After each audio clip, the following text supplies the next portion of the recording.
job. You're the best. Thanks.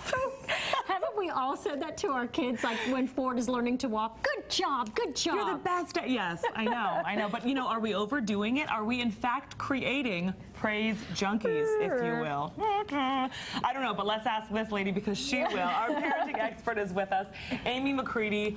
What is a praise junkie, first of all? Well, doesn't that sound like a funny name to begin with? I know, exactly. It does, but as I read more into it, I'm like, ooh. Yeah. Well, and it's like any other kind of junkie. A praise junkie needs, craves, must have affirmation or approval from somebody else to feel like they're doing okay. And I think parents don't purposely do that starting out. That's right.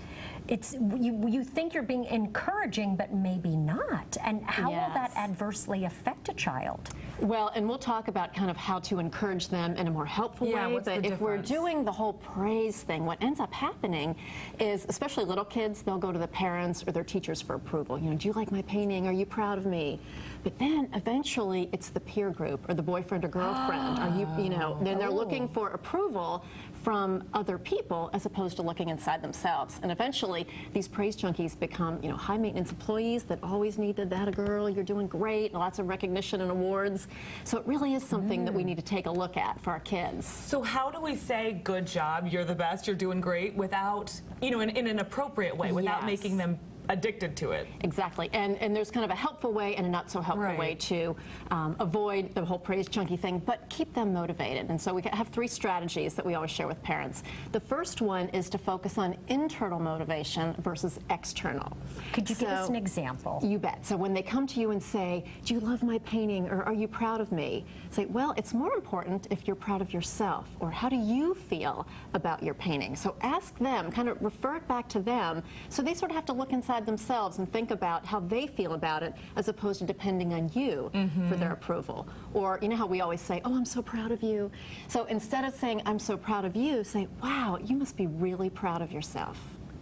Because that's what's most important. And I know it's sort of a shift in the way you think about things, but it makes a huge difference. Because what happens with a junkie is dependent on something or someone else, and that's what happens. A praise junkie will always be dependent on you to know that they're doing okay. And that seeking approval all the time. That's right. There'll be many pitfalls. Absolutely. And the second strategy kind of goes along with that is, instead of focusing on the end product, like the A that they got in the science test or the goal that they scored in the game, don't focus on that so much, but focus on the process that it took to get there. So you talked about how do we encourage helpfully. You encourage what it took to get there. So the hard work. Wow, you worked really hard on that. You really stuck to it. All that time in the backyard practicing your kicks, that really paid off for you. So that even if they don't, you know, score the goal or win the game, they're focused on the... Yes, we're big fans of Yo Gabba Gabba in our house, and my husband Jake actually doesn't like it because there's a song, keep trying, you know, you're gonna something, you're not always gonna lose, basically, or you're not always gonna win. That's rather. right. Sometimes you lose, but that's true. So you're focusing on the process. That's right, because that child isn't always going to be an A student. And they're not always going to win. That's not right. life. That's that right. is not life. But if you encourage what it took to get there, they can always hang on to that. Okay, now what about avoiding labels? Yeah, that is really important, because most parents know that negative labels are discouraging, but positive labels can be equally discouraging. For example, when we say, that's right, you're so smart. When we label a child as smart, you know, she wears that label like a crown. And the research shows that when we label kids as smart, they're less willing to take on more challenging tasks. They're less likely to enroll in more challenging classes because they have to protect that smart label. Oh my. So it really is it's discouraging. What would be the better them. thing to say? Like, you did so well on that test. Aren't you glad you studied hard for it? Yes, that's right. You know, you really studied hard. All that extra time you spent on your homework really paid off. Yes. Okay. So again, it's encouraging the process that took to get it, as opposed to just labeling her as smart. Well, my little 8-year-old recently asked, Mommy, am I smart? Oh. Well, of course you're smart, honey. I didn't know what else to say. Well, yes, and I want him to believe he's smart. I don't want him to think he's not smart. That's how do you help them know that without comparing them to other kids? Because, you know, kids that age, I mean, even adults, you know, the way that you know you're good or bad at something is, I'm better than she is, I'm worse than he, you know. Well, you just sort of shift the focus to those things that we talked about. So, well, you really seem to enjoy reading. You seem to enjoy school, or, you know, I could have said, but look how well you did on your test this week. all that studying paid off. Yes.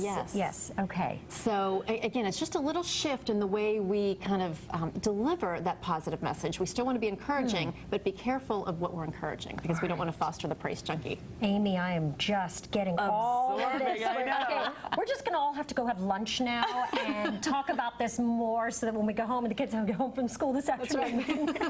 I love the Amy segments because we learn so much, but I also come away from them always realizing I'm doing it all wrong. Oh, you are. Okay, for more information about all of these great tips that Amy has shared with us, just go to our website or positiveparenting solutions.com. Thank you again. It's always so nice to have you here. You're welcome. Thank you, Amy. We'll see you back here tomorrow, folks.